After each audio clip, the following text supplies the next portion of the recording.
The stronger our words, the stronger the impact that we can make around us. And there's no better time than the present to learn how to use our words to get the change that we need to see in the world.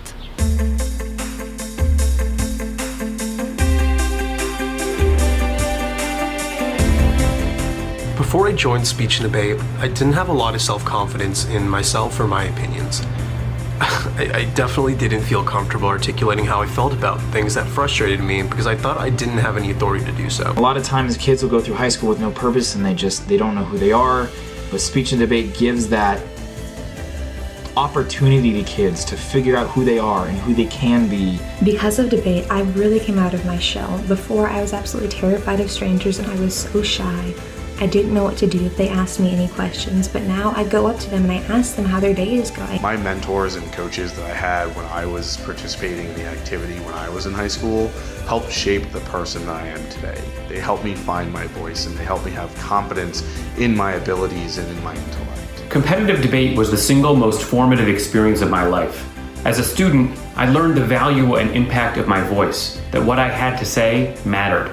Speech and debate has given me the tools to speak my mind about complex philosophical, political, and current issues in a way no other activity or class ever has. It equips them with a tool that they can use in any part of their life, even after they leave high school.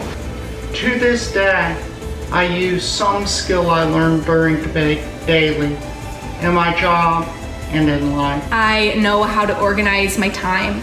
I know how to communicate with and engage with and understand a really diverse group of people. I also was responsible for sparking my interest in areas like current events, politics, and economics, which were areas that I wasn't even remotely interested in before I started the activity. Speech and debate has not only taught me what I'm passionate about, but how I can channel those passions and shape them into a professional career. Well, out of MIT, I started my 3D printing company, and I credit a lot of my success at raising money, attracting good team members, and building a successful business at my ability to convince people. And a lot of that came through in debating public forum. In my professional journey, people have pulled me aside and asked if I did speech and debate in high school because it still shows up in the way that I present myself. There is no doubt that it helped me become the person I am today, both personally and professionally. When I started high school, I wasn't academically motivated, but then I joined debate and quickly developed a passion for student commerce. This armed me with critical thinking and public speaking skills. It also instilled in me a passion to improve the world through political change. This set me on a path to attend law school in DC and serve on President Obama's 2008 campaign, and then in the federal government. I'm now at Microsoft, and I'm always looking for high school debate experience on the resumes of people I'm looking to hire. The ability to make an argument, to coherently back it up, to be able to speak in front of people in a semi-intelligent way at times is an invaluable skill that's needed in just about every job you're going to have. There is absolutely no question about the benefits of starting a speech and debate team. If you're looking around at the world right now and you feel like it's on fire and you're wondering how we're gonna make it out alive, start a speech and debate team or fund the one that your school already has. They will help us fix this. They'll be our firefighters. I think it is the single greatest thing any student can do in high school. It's gonna give confidence, it creates leaders, and it's gonna change lives. So get that team started. We live in an era where facts, evidence, real news are more important than ever. Speech and debate teaches students how to be scrupulous in the face of alternative facts and always seeking the truth. A lot of people's voices have been taken away because of the society that we live in, but through this activity, they'll get to express who they are. We may have different ways of communicating, but that's what makes our voices stronger. The only way to understand others is through dialogue. And as such, we need young people to act as vocal ambassadors for their beliefs and their struggles, because they're our future. I believe on the road to success, you're going to be told no, you're going to bump your head, you're going to fail, and you're going to fall. And it's given me the strength of being okay with being told no and to keep trying no matter what. It may not seem to you like folks in Congress have heard you, or as if folks in state capitals around our country are taking the action you are insisting on. But I'll tell you, you've made a difference. You've changed the tone in Washington and around our country, and I urge you to keep at it. Stoneman Douglas debate brought me here to Pennsylvania Avenue. Your voice has the power to bring people together or to tear them apart. Youth Speech and Debate can teach you how to harness this power and change the world, just as it did for my fellow Eagles right here. Democracy demands an informed, educated electorate that can think critically, argue effectively, and speak freely. Bottom line, socially and politically, student voices matter. Our words can pave the path that we want to see in the future, not only for us, but for our children. Because no one should go what we are undergoing in this nation today. And it all changes with one voice. Yours. Way back when, I was a debater in high school. And it taught me that if you speak from the heart, and you speak with conviction, and you speak with passion, you can win arguments. But what we've seen since the horrific tragedy at Stoneman Douglas is that if you do all of those things and you are fearless as you do it, you can bring about great change. I have to influence and I have to convince people of my ideas and influence and make sure that decisions go the way that I want them to go. And using my skills as a former debater and an extemporaneous speaker have helped me greatly in that role. I think students and coaches should absolutely consider being involved in debate because it gives the youngest in our society a voice, and it gives them a context by which to understand the events of the day and have that powerful voice that we have seen in the last several months change this world. Debate let me stretch as far as I could go. It taught me self-discipline, it gave me confidence. It also taught me to never give up. I might get battered, but I would never be beaten. That's what debate is all about. The students are our future, and it's important that we hear from them today about what their future is going to look like. My success and the successes of my peers has proven that neither race, social background, disability, nor socioeconomic status can keep you from achieving your dream. If we can see each day as a new opportunity and are willing to work hard towards accomplishing a goal, then anything is possible. So as a mom and as a mayor, I want to say thank you.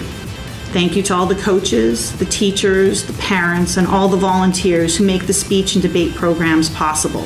Speech and debate had a huge impact on my life and my career. It taught me at a very young age how to handle very serious issues and how to present them in front of an audience. It also taught me discipline and hard work and how to stay competitive throughout 4 years of high school. It was incredibly important to me, and I also want to thank all the teachers, administrators, coaches who spent endless hours after school, and during all those tournaments all over the country helping students out. Speech and debate is so important because it teaches students how to have a voice. And right now, whether it comes to education funding for teachers, and even school shootings, something as ugly as that, we need to hear from our students most because they're the ones on the front lines.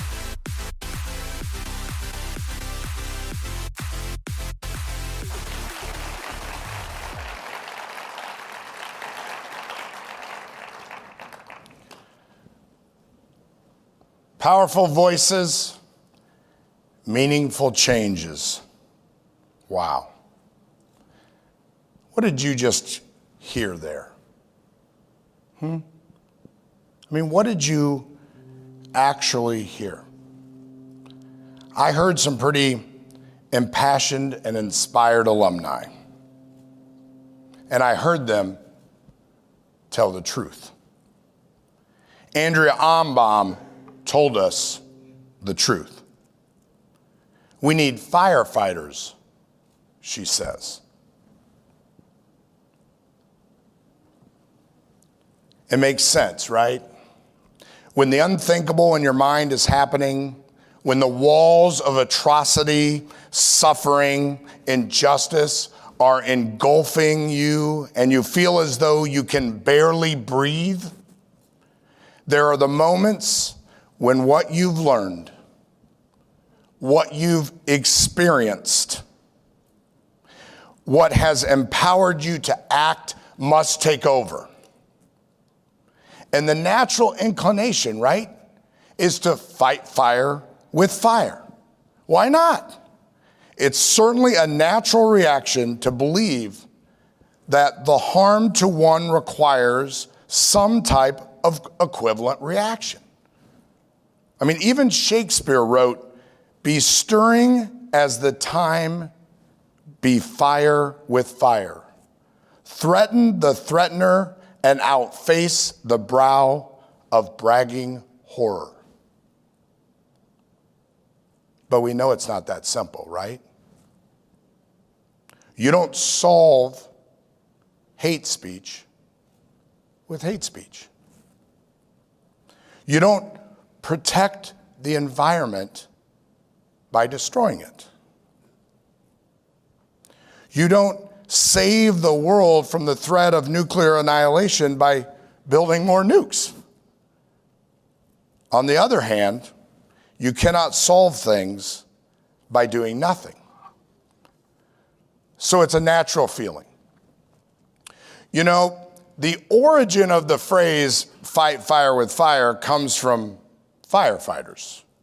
It's the idea that you can't always put out a fire with water. That sometimes the flames are so massive, they're so hot, that a natural extinguisher will not work. Therefore, firefighters must analyze the situation. They must be free to determine the best possible solution to end the fire, including starting a fire of their own to create a barrier from that which might fuel the fire further, hence distinguishing it by diminishing its strength. Fighting fire with fire. You see, there's a really important element to this strategy, though. The fuel that you use, the fire that you ignite, the burn that you create must be controlled, calculated, purposeful, and draw upon all historical knowledge for the fight to ensure that those that are intended to be protected are protected. So what did you hear up there? I'll tell you what you heard. I'll tell you what I heard. I heard that there's a fuel for change out there, and it's your voice.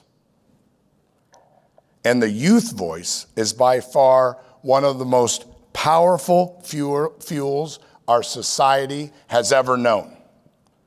From 1903, when 400 juvenile textile workers marched from the coal mines of Pennsylvania to the home of Theodore Roosevelt in New York with Mother Jones to demand child labor laws that respected the rights of working youth, to 1963, when thousands of young people participated in the pivotal Children's Crusade of '63 of the Civil Rights Movement, which opened the eyes of the nation through the courageous activism of our youngest citizens. To 2015, in the Standing Rock standoff, where 19-year-old Native American Jaslyn Charger, determined to protect the rights of clean water of her native lands, led hundreds in protest of the North Dakota Access Pipeline. To 2018, where Marjorie Stoneman Douglas students, in the wake of the greatest tragedy their community has ever known,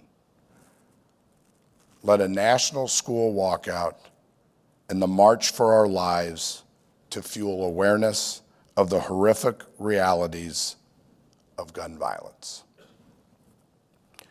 These examples have one thing in common: the fuel of the voice. And since we were watching the same video, there's an activity that has incredible powers in shaping, influencing, and empowering that voice, and it's speech and debate.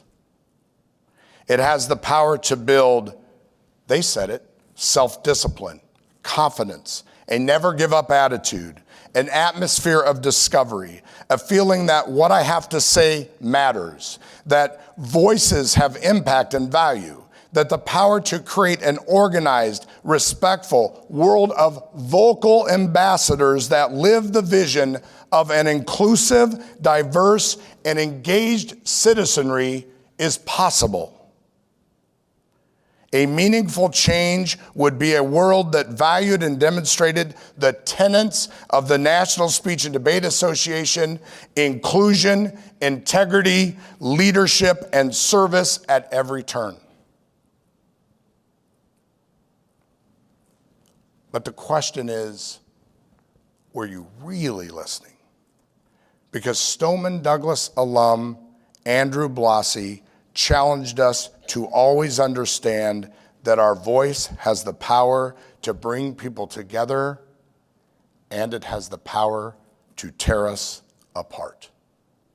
But if we let it, speech and debate can teach us to harness that power for meaningful changes. The beauty of speech and debate as an academic activity is that it requires learning and educating oneself, delivering with an inspired passion, and as much internal leadership as external.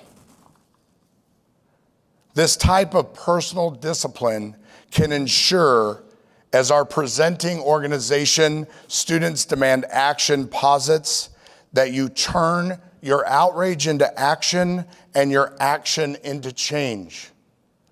Learn and lead, my friends. Learn and lead.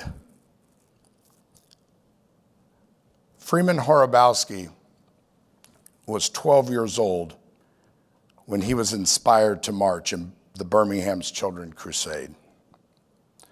At 12 years old, he was arrested and put behind bars for 5 days. And as he peered through the bars of the juvenile detention facility, he heard Dr. Martin Luther King Jr. famously say, "What you do this day will have an impact on children yet unborn." Those that will be impacted by your choice to support and inspire the activity of speech and debate and the empowerment of student voice are yet to walk in your footsteps. You are the spark, you are the fuel, and you are the flame.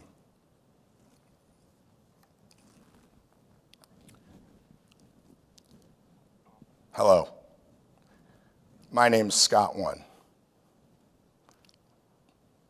I'm the grandson of French immigrants, Jean and Claude Bazink. Hello. My name's Scott One. I'm the son of Mexican-American adoptee Linda One. Hello. I'm Scott One, the father of Korean adoptee Jaden One. Hello, I'm Scott One, Executive Director and National Tournament Director of the National Speech and Debate Association. Speech and debate has transformed my life, it has shaped my voice, and it has empowered my personal mission since I was 14 years old. Thank you.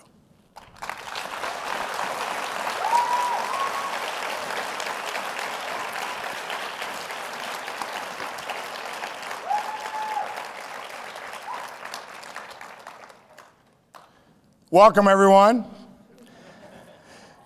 In an event celebrating the power of speech and debate, it is only appropriate to point out that this event came about thanks to speech and debate alumni.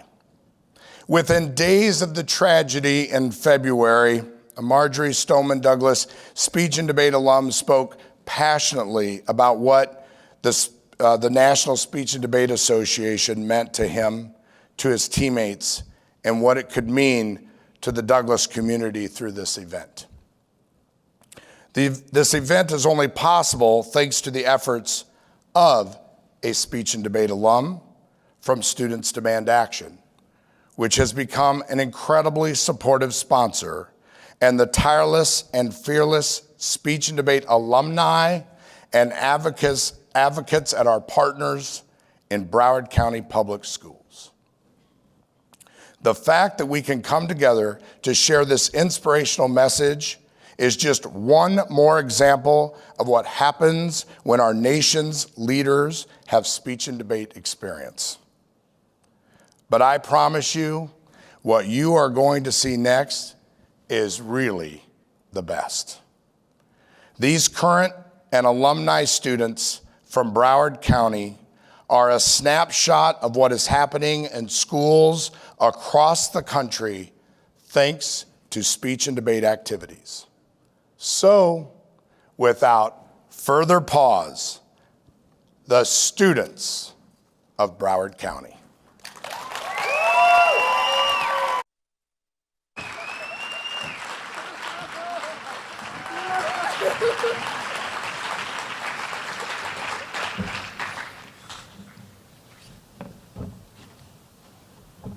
You may write me down in history. With your Beatrice alive, you may try me in the red dirt, but like dust, I rise. Does my sadness upset you? Why are you so beset with gloom? Cause I woke like I got oil wells pumping in my living room, just like moons and like suns, with certainty of ties, just like hope, sweet high steel. I rise. Did you want to see me broken? Bowed head and lowered eyes, shoulders falling down like teardrops, winking by my soulful cries. Does my hardiness upset you? Don't you take it awfully hard? Cause I laugh like I got gold mines in my own backyard. You may get me with your words. You may cut me with your eyes. You may get me with your hatefulness. But still like air, I rise. Out of the huts of history shape. I rise. From the pastures ruined pain. I rise. I'm a black ocean, leaving a wide, rolling with swamp. I bear on the tide, leaving behind the night and terror and fear. I rise. Into a debate that's wondrously clear. I rise. Begging the gift that my ancestor gave. I am the dream of the hope of the slave. I am the dream of the hope of the slave. I am the dream of the hope of the slave. I am the dream of the hope of the slave. I rise. I rise. I rise.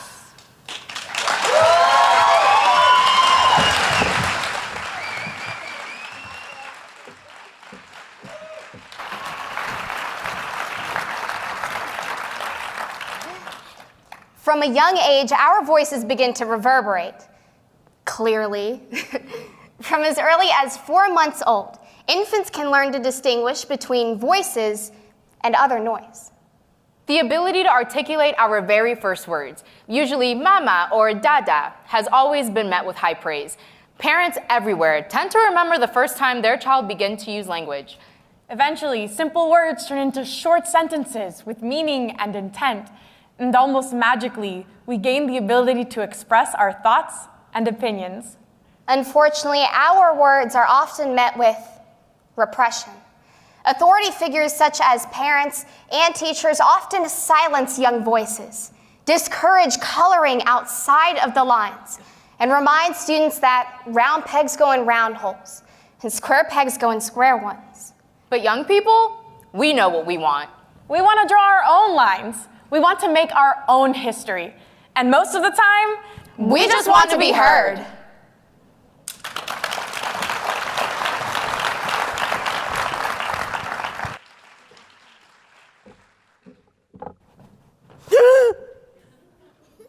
Harry! Look at this! She's reading a book. That's not normal for a 5-year-old. Oh my God, I think she might be an idiot. Listen to this. It was the best of times, and it was the worst of times. It was the age of wisdom. And she keeps trying to tell me stories, Harry. Stories. Who wants stories? I mean, it's just not normal for a girl to be all thinking, hey, stop scaring your mother with that book. But But I didn't do anything. That's not right. But I didn't do anything. That's not right. Right. I'll tell you about right. Well, you see, you're off to school in a few days' time, and I know your headmistress, Agatha Trunchbull, and I've told her all about you and your right. Good morning, children. My name is Miss Honey, and today is a very special day, your first day of school. Yay! Now, do any of you know how to read? Oh, I love reading. Last week I read quite a few books. Oliver Twist, pfft. Jane Eyre, pfft. The Lord of the Rings, pfft. Crime and Punishment, pfft. And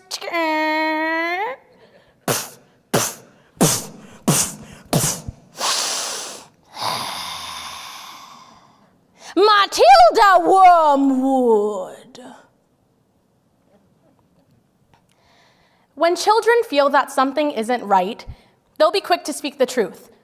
However, children are often punished for rebelling, and as a result can become discouraged from standing up for what they believe in. Sometimes we have to realize that a little rebellion never hurt anyone. In fact, when children band together, no matter how young, their voices can be a powerful force for change. Matilda the Musical by Dennis Kelly. Hide me! Hide me! Somebody poured a whole can of syrup onto Miss Trunchbull's chair. Somebody told her that I did it, but I never, and now she's after me. Once Agatha Trunchbull decides you're guilty, you're squished. Yeah. Yesterday she caught Julius Rotwinkle doing a gobstopper during science. She just picked him up, like swung him around, and threw him out the window. Oops. Oh, Matilda, they say she's gonna put me in chokey. What's chokey? Well, they say it's a cupboard in her office that she's lined with spikes, and nails, and bits of broken glass, oh God, and oh no, she's coming. Amanda Thripp. Yes, Miss Trunchbull? What have I told you about wearing pigtails? I hate pigtails. But my mommy likes them. She says they make me look pretty. Ah. Well, then your mommy is a twit! Ah! Now that's just not right.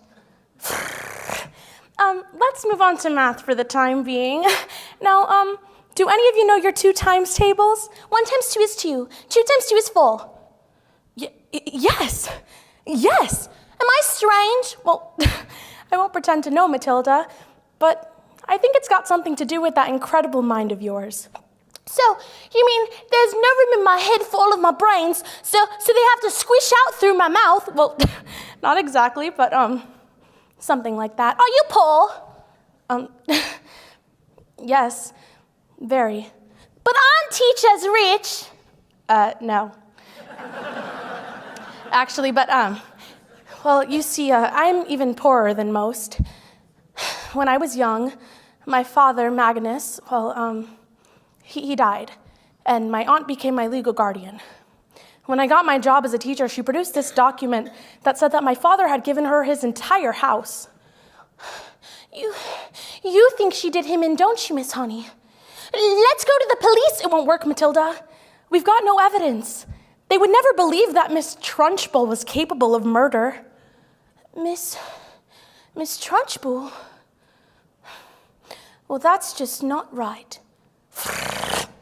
This class is going to have a very special spelling test. Any child who shall get one single answer wrong shall go to chokey. You, turn around and spell the one thing you all are. Revolting! Revolting. R-E-V-O. Speller, go to chokey. Oh, and I should warn you, it has silent letters. L-T. Wrong. That was a silent Z. You're going to chokey. Cat. C-A-F. Cat. I got it wrong too. Dog. D-Y-P dog. And me. What is going on here? Well, you can't put us all in chokey. You can't put us all in chokey. I've got a whole array of chokies, one for each and every one of you. Now sit down and listen to me. What are you looking at? The chalkboard. What? Agatha, this is Magnus. Give my Jenny back her house or I'll get you like you got me. Just take the keys and go! Matilda. Oh, Matilda. Thank you for getting me my house back, Matilda.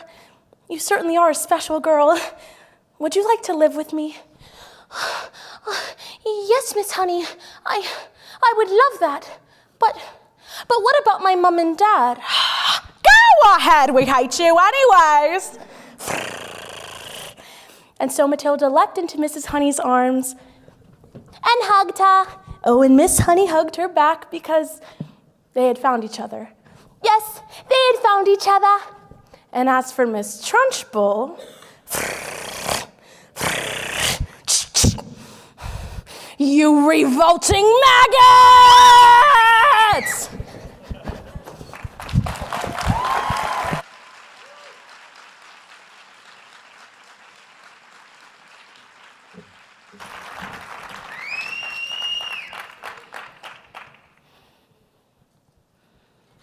They say silence is a proactive tool of communication. It is used to listen, to move ideas and people, to feel. For the majority of my life, though, the only time I ever remember being silent was when I was either sleeping or giving the silent treatment. You know, that thing you give to someone when they've done something unspeakably horrific, so you entrap them with your temporary silence, forcing them into serious introspection about their egregious actions. That. But petty arguments aside, hasn't this silent state become the norm?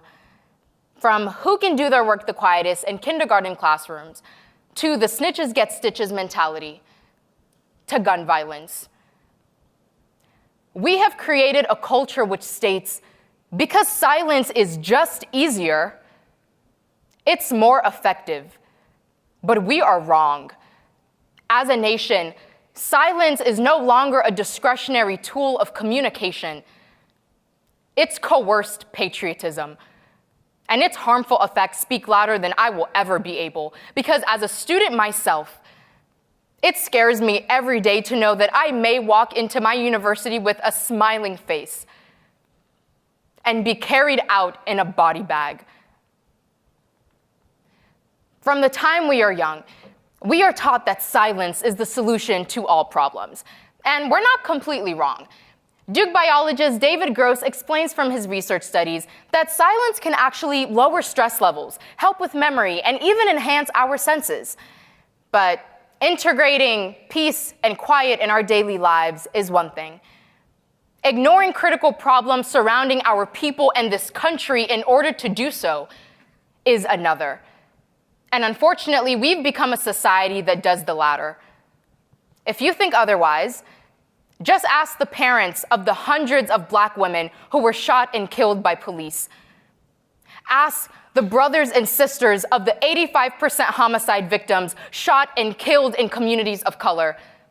Ask the friends of the 21,000 Americans who die by gun suicide every year. And ask the families of the lives lost in the 18 school shootings in 2018 alone. We accept it. We say to ourselves, eventually, this problem will go away. And that's when our silence kills even more. But it's not too late. I've had several conversations where I've been asked if I had personally been affected by gun violence.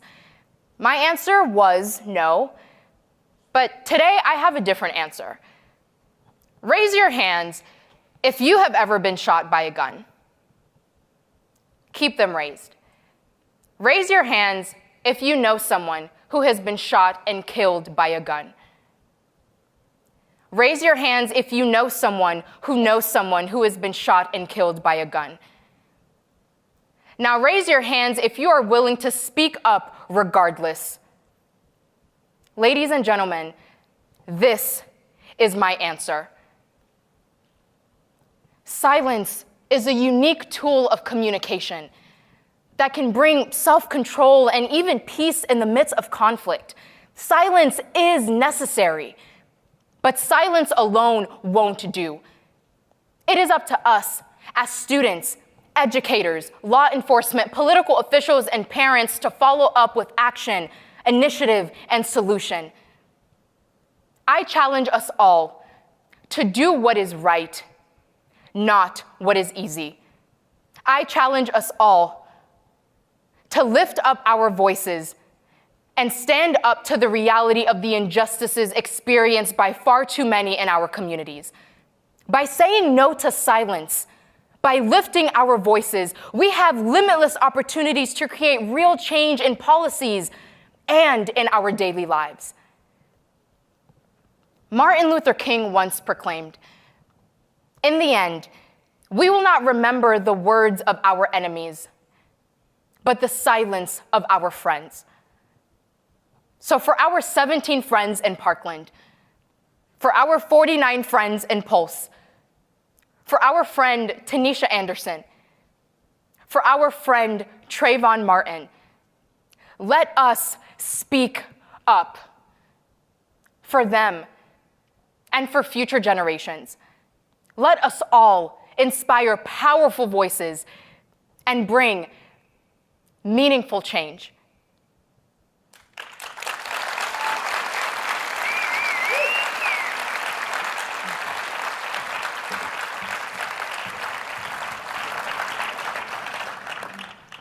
You know, it's difficult to put into words how grateful we are to have this platform.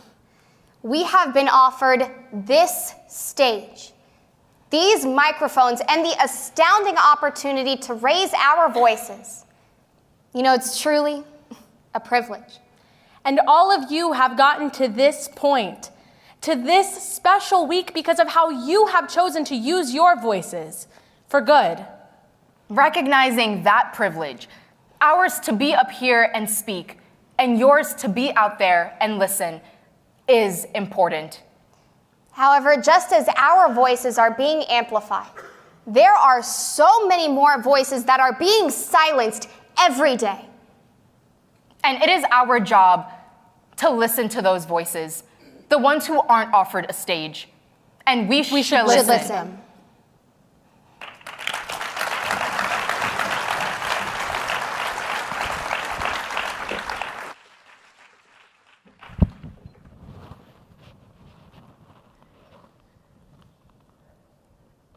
In 2007, a group of migrant workers in California filed a lawsuit against Forever 21, arguing that the company had been exploiting undocumented workers in their California sweatshops. Unfortunately, the migrants received insufficient media attention because a majority of the victims only spoke Spanish. Latinos have loud and powerful voices, but it is almost impossible for non-English speakers to protest here in the United States. So, I will be giving this performance entirely in Spanish, in solidarity with the millions of Americans who are persecuted and who we oftentimes tend to ignore. If you don't speak Spanish, you will have to rely on nonverbal communication in order to understand the experiences of Maura, as she attempts to give a presentation at UCLA without a translator. If at any point in this performance you feel uncomfortable, frustrated, or struggle to understand, imagine the position of a migrant who faces every day uncomfortable, frustrated, worried that no one will ever understand them, that no one will listen. Hecho en la ley, dirigido por Alemundo Saracedo. Buenas tardes. Hola, mi nombre es Maura y esta es Lupe y nosotras estamos en una campaña en contra de Forever 21. Ay, Lupe, estas cosas siempre me dan nervios. Pero esta gente no habla español, ¿verdad? ¿Hablan español? ¡Hablan español! No, Concholupe, esta gente no habla español. Ok, bueno, por lo menos si me equivoco, no van a saber. Ok, bueno, he estado aprendiendo inglés. UCLA.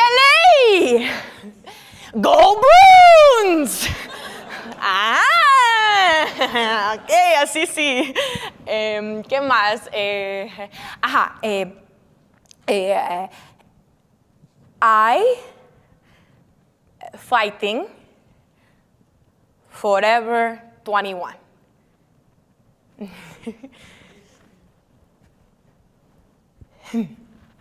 Ok, bueno, vamos a empezar. Nosotras estamos en una campaña en contra de Forever 21. Cuando trabajábamos por esa compañía, teníamos que trabajar 12 horas al día. No entienden. Ok, ya vamos a ya sé, pantalones. Lupe, agarra los pantalones. Dame, ok, ven. Ok, mira, estos pantalones. Ok, Forever 21, $13. ¿Y a mí? 19 pennies.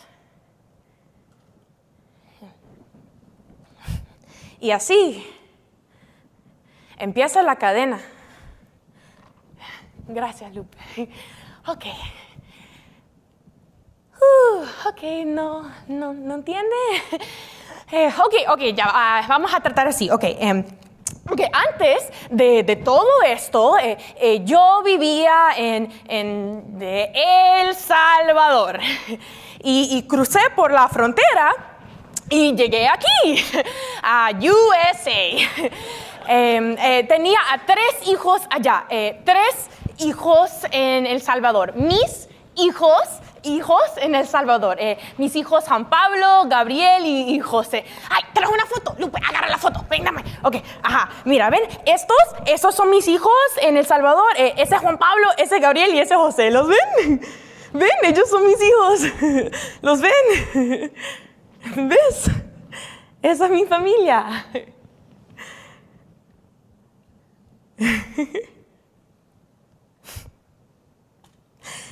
Y cuando los llamo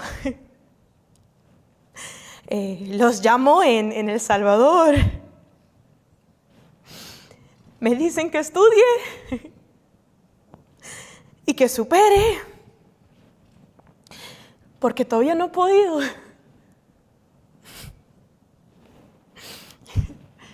Gracias, Lupe. Ya, ok.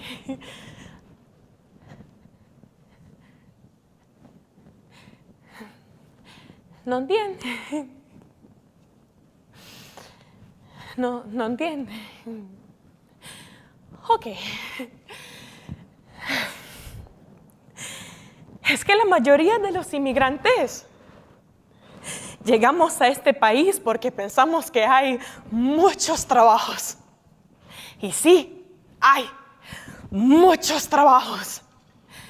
Pero son trabajos de explotación. Son trabajos que son muy forzosos y no pagan bien. Y si eres indocumentado y no hablas inglés, es como que no existes. Como en Forever 21. Cuando estaba trabajando en esta compañía me estaba volviendo loca del cansancio.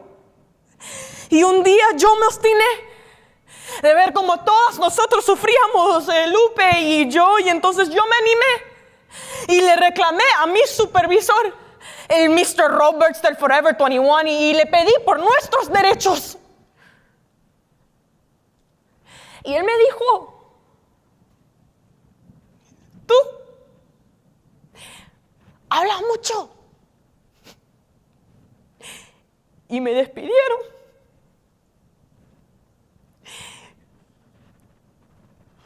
fired. Y hasta me escupieron en la cara. Y me sentía tan humillada. O sea, tan humillada. Porque en este país le agarran a uno la dignidad y se lo lanzan al suelo. Y para estar ganando por lo menos un poquito de dinero tenemos que estar soportando todo eso. Y yo dejé a mis hijos, a mis 3 hijos, a Juan Pablo, Gabriel y José en El Salvador por esto. Por Forever 21. Y la noche que yo me vine, mi hijo, el más pequeñito, José, yo me había montado en el autobús y él me decía, mami, no te vayas. No te vayas. No entiende. No entiende nada de lo que estoy diciendo.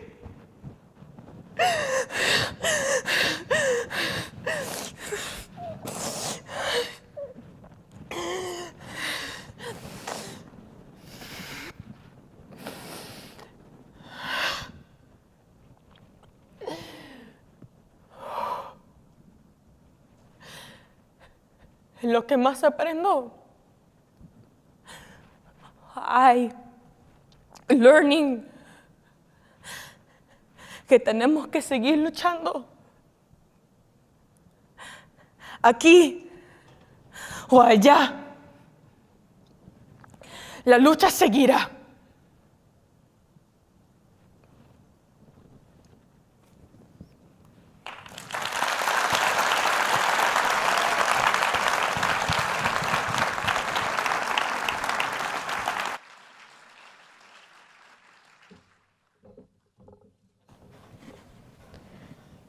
Good evening. My name is Sari Kaufman. Hello, my name is Danny Tabares.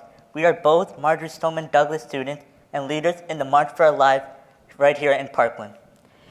At this time, we would like to take a moment of silence to honor the fallen victims of the Marjory Stoneman Douglas shooting.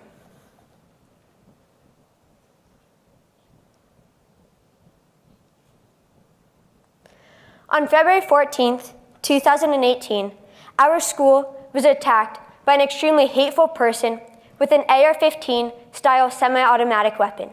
He entered Marjory Stoneman Douglas and killed 17 of our fellow classmates and teachers. On February 14, 2018, we were silenced, but not for long. I've always been involved in school, but since the 14th, I've been so involved that I barely eat or sleep. On the other hand, I've not really been involved in school, but this event made me believe I needed to take action to change my life. We have both been out using our voices to make those changes happen for our generation and generations to come. For the past few months, we have been traveling the country, encouraging young people to use their voices and getting people to go out and register. And I know you're all expecting something basic, but today we're going to do something different. What is different about today is that our words will be followed with meaningful and positive action. We live in a democracy, which enables us to have a voice in our government. But the sad truth is that many of us do not use this power. Our voter turnout for the past U.S. presidential elections has declined since 2008. Just this past election, only 61.4% of registered voters use their voices. But with all of you, we will ensure record-breaking turnout, not just this November or in 2020, but in all elections. Voter turnout is one of the most pressing issues we face as a nation, and we are going to change that together. We have to continue to push this movement forward to make politicians put our lives over profits. And with all of your help and the support of the hundreds of thousands of students around the country who have walked out, marched, and fought for their lives, we have made some progress. As you have heard here tonight, our voices are often marginalized because there is a perception about students and children. It's a fact that children and students are still learning and continuing to grow. But this is a dangerous perception, that you can't act on the world until you have learned and grown. For some reason, because we can't plan our 401k 30 years into our retirement, we can't see the world for how it is now or for how it has been our entire lives. But we are here to change that perception. We can act on the world as we learn and continue to grow. Our opinions may not always begin as the most articulate, but they come from a place of open-mindedness and experiences. A child's voice is not just something to marvel at because of its novelty, but because of its courage and merit. We must listen, because the voices of students can often soften the lines that we've drawn in the sand to find solutions to our problems. We must listen because 17 of our friends, teachers, and administrators died, and the system must be held accountable. It doesn't matter which way you vote. It's like a bundle. A pencil is not as strong as many colored pencils. If we work together, then we can make the change we want. United, together, unbreakable, forever. So I want each and every one of you to turn to the person sitting next to you and tell them that you will vote.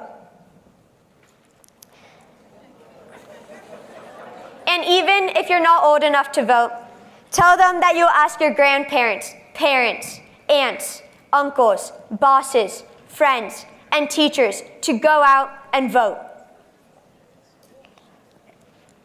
And when it comes to midterms this November, don't be afraid about forgetting to go to the polls, because we have your back. We will be here every step of the process to make sure your voice is not lost and you do not go unnoticed. So take out your phones right now. Text FUTURE to 64433.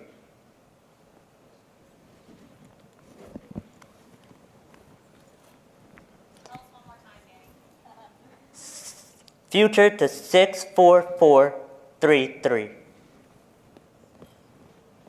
And we will send you updates about how to register to vote. Use your voice and get involved with our mission. FUTURE to 64433. With the continued help of each and every one of you, we will be able to change the course of history and make our schools safe. Powerful voices make meaningful change.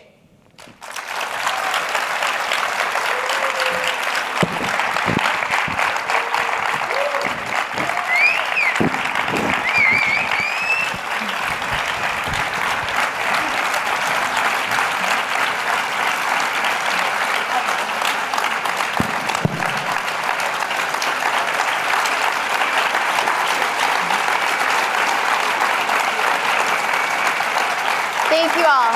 Thank you so much.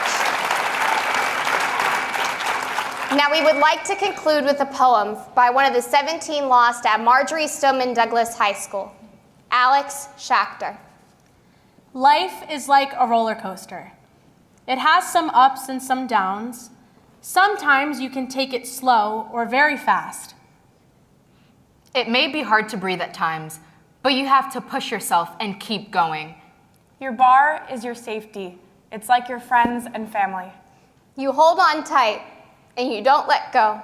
But sometimes you might throw your hands up because your friends and family will always be with you. Just like that bar keeping you safe at all times, it may be too much. The twists, the turns, the upside downs. But we get back up and we keep chugging along. Eventually it comes to a stop. You won't know when or how, but you will know that it'll be time to get off and start anew. Life is like a roller coaster.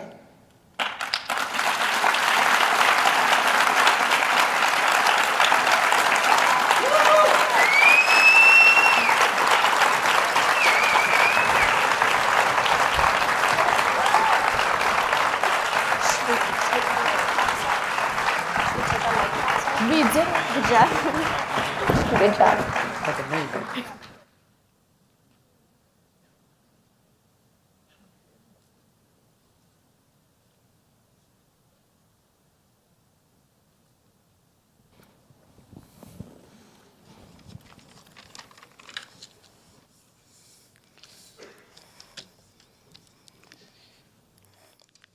Let's give another wonderful round of applause to our Walker Elementary School students. Jaylee, Nutesh, Mariana, Sari, Daniel, and Megan.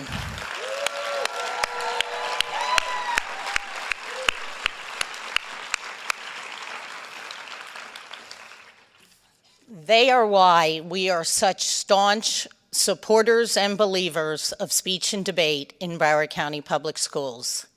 Good afternoon. My name is Lori Rich Levinson, school board member, Broward County Public Schools.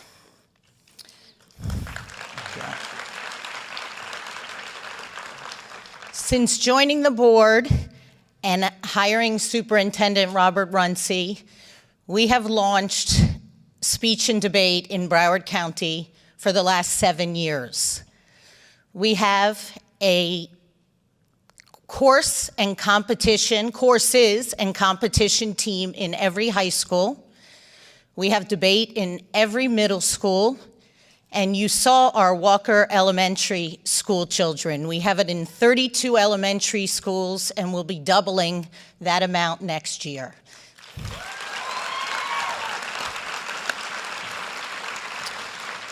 We believe in a strong continuum from elementary to middle to high school, empowering our students' voice.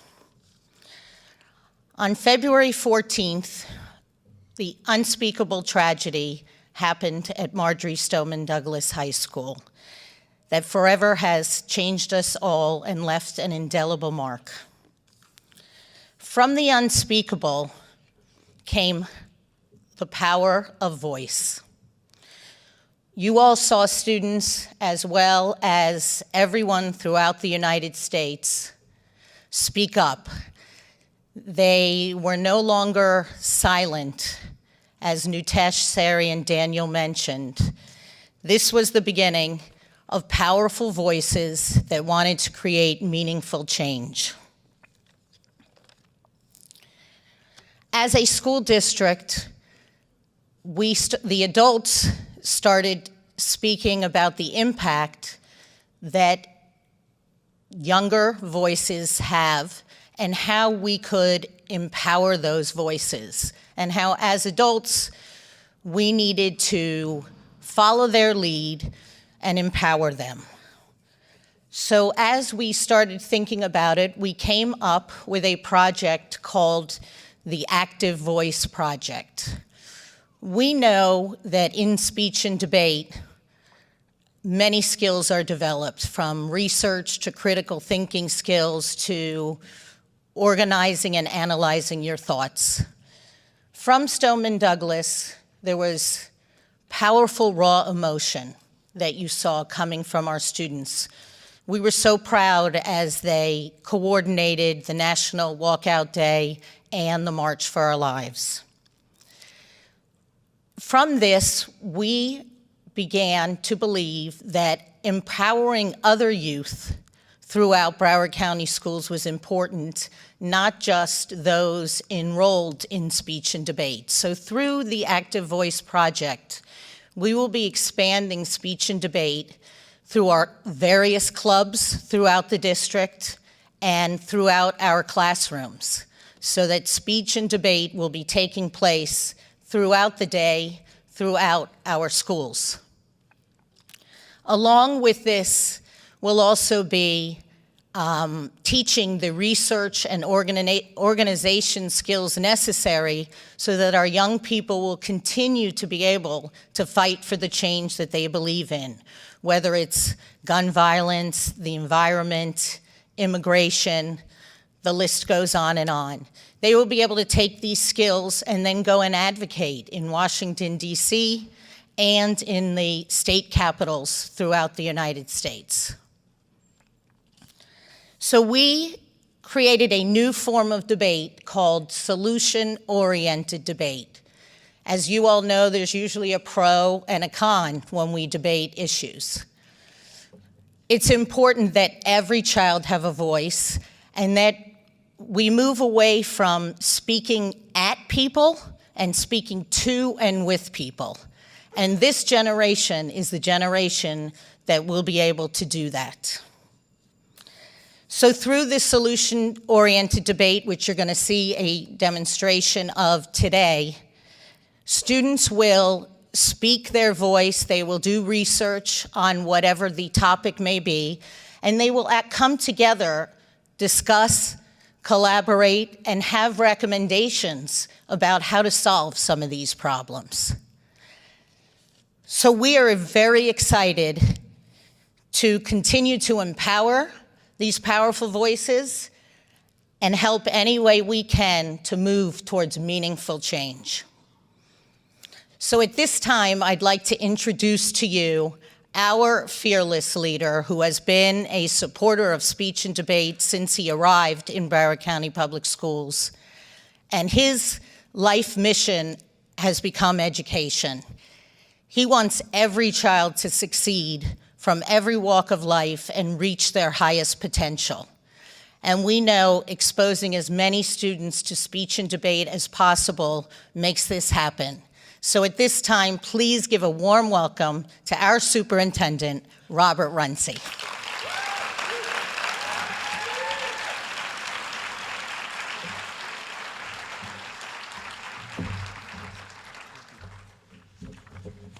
Thank you, Lori. And Lori's kind of modest about her role in the expansion of debate here in Broward County. She's had 3 children who have gone through debate. She's actually helping to finance the University of Pennsylvania because that's where they're all gone to school. But she's really been the biggest champion that we have on the school board and has really given us the fuel, if you will, to continue to create these opportunities for our kids. I just want to take a moment to also thank some other folks here. I want to certainly thank Megan West, Susie Cantrick on our staff for the work they've been doing to continue to expand the debate program. Of course, to Scott and the National Speech and Debate Association, and Students Demand Action for helping to put on today's event. And a special thank you to someone who's been a very helpful advisor to us, Matt Yale. So certainly want to thank you so much for your continued support, and I know you're extremely busy, and for lending your precious time to help us to do this important work on serving our kids and our families. I also want to thank all of you. I want to thank all of you for supporting the district and the Marjory Stoneman Douglas community. In the days and weeks following this horrific tragedy, we received just thousands and thousands of phone calls, well wishes, acts of kindness, gifts from across the country, across the world. And I want to thank all of you so much for that. We really appreciate it. So welcome to Florida. You know, this is a great place to have a convention, especially here in Broward County. How many of you from out of state? Hands up. Oh, a lot of folks. Okay. Well, look, the advantage is having the conference here, and I hope you take some time to enjoy it. Florida is called the Sunshine State. We have more days of sunshine than just about any other state out there. Also, Fort Lauderdale is called the Venice of America. And it's called that because we got 160-something bridges and 500 intercoastal waterways. If you're into water sports and beaches, there's no finer place to be. We also are 30 minutes away from Miami, about 3 hours away from Disney, so you get to pull all those things in. So again, I hope you're going to take advantage of your stay with us here in Broward County. But to our students that perform here today, I want to just thank you for being an inspiration, the inspiration for why we get up every day to fight to make sure that every student has the opportunity to find themselves, to develop, to grow, to showcase their talent and their creativity. It really just doesn't get any better than that, folks. So I just want to thank all of you guys for being our inspiration each and every day. Someone once told me that the best way to tell a lie is to sprinkle a little bit of truth in it. Unfortunately, we live in an age that has developed a culture of alternative facts, fueled by social media platforms such as Facebook and Twitter, and some media entities that are more focused on sensationalism than the truth. This is not a sustainable situation for democracy. Democracy, the young experiment that we are in, will not survive in the long run. And I believe with all my heart that our speech and debate programs are more important now than they ever have been. Where else can you merge interdisciplinary learning, critical thinking skills, and effective communication skills, and do that in a way with professional etiquette and respect the value of differences in opinion? You know, it was about 4 years ago, I was in the airport and I ran into several of our debate teams coming back from the Catholic Forensic League, which was held that year outside of Chicago in Naperville. And we're traveling Southwest, you know, they don't have assigned seats, so you just kind of get on and hopefully get a seat somewhere that, for me, that means getting the emergency row so I can get some leg room. So I sat next to one of our students, and he told me how debate had impacted his life, how when he was a freshman in high school, didn't like school, he actually felt like he was going to drop out of school. A friend of his suggested that he try out debate, try to give school a shot. He got involved in the debate program, and it helped him tremendously. It helped him to figure out how to look at information, how to analyze it, how to think critically, how to communicate well. He just developed a whole host of skills that he was able to then transfer to his other courses and just do extremely well. So he fast forward that year to graduation day, and he's sitting on the stage. He's a valedictorian of his class, and he got a full ride to the University of Chicago. That's the power of debate, and why we continue to do this. And so we believe that every student in America deserves a speech and debate experience. The future of our country, I believe, depends on it. It is that important. And if you question the premise, just think back on what's happened over the last few months, the impact of what student voices have had on state legislatures, federal legislatures, and it's still continuing to reverberate around the country. We believe in the power of speech and debate. We believe in it so much, as Ms. Levinson told you, that we've worked to make sure that it's in every high school, it's in every middle school. Next year, we hope that we'll get it into as many as 70 elementary school. It's the largest debate program in the world, 15,000 students, and it continues to grow. In this tournament, here in this conference, we have over 300 students represented from 30 schools in our district. But as was said earlier, we don't want it to stop here in Broward. We want this to grow, and that's what the Active Voice Project and initiative is about. Having powerful voices, meaningful changes, transcend beyond Broward into other school districts, into other classrooms across this nation. You know, I always say life is not about the degrees that you earn. It's not about how much money you have.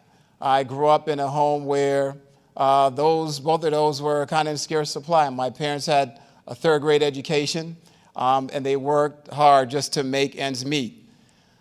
But what they've taught me, that life is about not what you get, but the service that you give. It's about the character of the person.